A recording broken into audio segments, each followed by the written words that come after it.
رحیم لقد البتہ تحقیق کانا ہے فی یوسف علیہ السلام کے واقعے میں و اخواتی اور اس کے بھائی کے واقعے میں، ان کے بھائیوں جو یوسف علیہ السلام اور ان کے بھائیوں کا یہ واقعہ ہے نا، اللہ فرماتے ہیں اس میں آیات نشانیاں ہیں للسائلین سوال کرنے والوں کے بارے میں، سوال کرنے والوں کے لیے۔ اس قالو جب انہوں نے کہا یوسف البتہ جو یوسف ہے و اخوہ اور اس کا بھائی، اب اس کے بھائی کہہ رہے ہیں، کیا کہہ رہے ہیں؟ وہ کہہ رہے ہیں اس قالو جب ان سارے بھائیوں نے کہا یوسف و اخوہ کے بے شک یوسف جو ہے البتہ یوسف اور اس کا بھائی احب وہ زیادہ محبوب ہے الی ابینا طرف ہمارے باپ کی،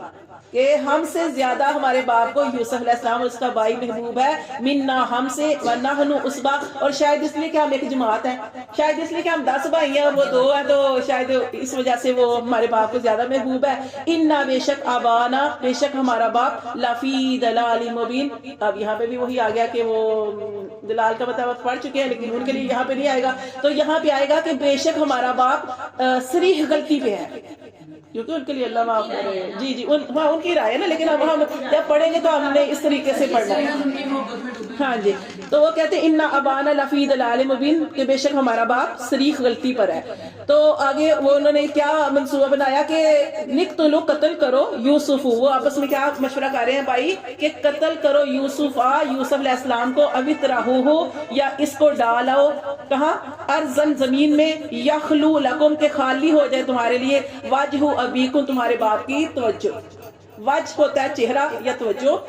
ابیکم تمہارے باپ کی ساری توجہ تمہارے اوپر ہو جائے۔ کیا کہا جا رہا ہے کہ انہوں نے کہا کہ منصوبہ بنایا بھائیوں نے مل کے کہ ہم ایسے کرتے ہیں یوسف علیہ السلام کو قتل کر دیتے ہیں یا اس کو پھینک آتے ہیں، ابھی تراہو یا اس کو پھینک آتے ہیں کسی ایسی زمین پر، یخلو لکم وجہ ابیکم تمہارے باپ کی ساری توجہ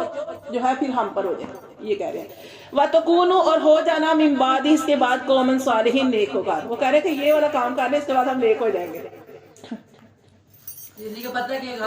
پتہ ہے غلط ہے، لیکن وہ کہہ رہے ہیں کہ یوسف علیہ السلام کو دور کر دیتے ہیں کہ ہمارا باپ ان سے زیادہ محبت کرتا ہے، حسد آ رہا ہے نا، حسد، تو وہ کہہ رہے ہیں کہ اس کو یا تو اس کو قتل کر دیتے ہیں یا کہیں دور پھینک دیتے ہیں تاکہ ساری ہی توجہ جو ہے باپ کی ہماری طرف ہو جائے۔ وَتَكُونُوا اور پھر تم ہو جانا من بعد ہی بعد اس کے قوم صالحین نیکوکار لوگ بن جانا۔ قَالَ کہا قائل منہم ان میں سے ایک کہنے والے نے، وہ کہتے ہیں نا وہ 10 بھائی تھے، ان میں سے جو بڑا بھائی تھا نا یہودا تھوڑا نرم تھا، اس کا اور بھی نام آیا یہودا یا کچھ روحیل کچھ اس طریقے سے نام آیا ہے، لیکن زیادہ یہودا اس کے بارے میں آتا ہے کہ ان کا بڑا بھائی تھوڑا نرم دل تھا، وہ نہیں چاہتا تھا کہ یوسف علیہ السلام قتل ہو، تو اس نے کہا قائل منہم ان میں سے کہا ایک کہنے والے نے لا تقتلوا یوسف نہ تم قتل کرو یوسف کو، والقوہ اور اس کو ڈال دو فی غیابت الجب اندھے کنویں میں۔ اندھا کنواں کیا ہوتا ہے؟ یعنی کہ گہرا جس کے اندر اندھیرا ہی اندھیرا ہو، گہرا، ہاں